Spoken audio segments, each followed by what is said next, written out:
principe, ce sont les représentants de la nation, sous-entendu les députés et les sénateurs, mais pour ça, encore faut-il qu'ils soient sur la même longueur d'onde.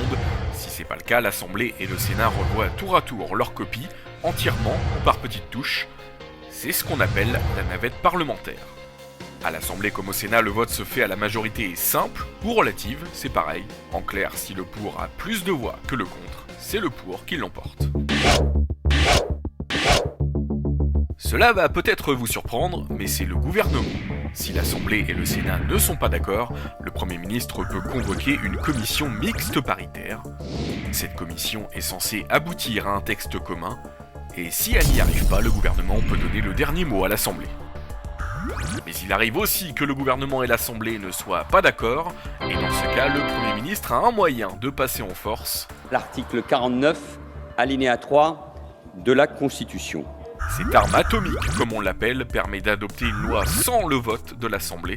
Le gouvernement est dans son droit, mais attention, le 49.3 est un fusil à une balle, une seule, par session parlementaire.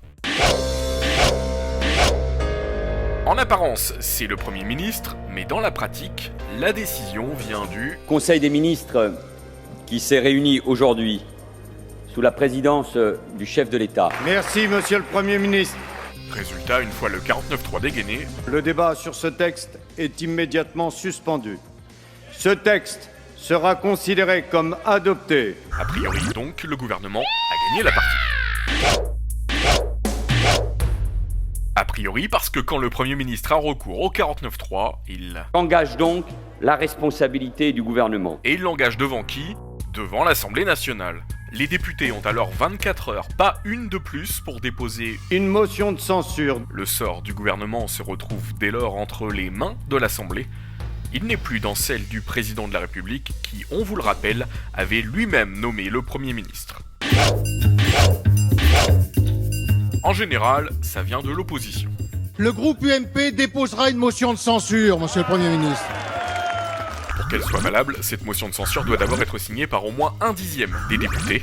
Reste à obtenir la démission du gouvernement, ça ne peut se faire qu'à la majorité absolue, c'est-à-dire si 289 des 577 députés votent la motion de censure.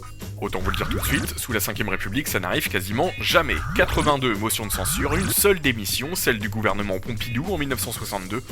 Le gouvernement Valls, lui, vient d'y échapper. 234 députés ont voté la motion de censure. Il en manquait 55. La séance est suspendue.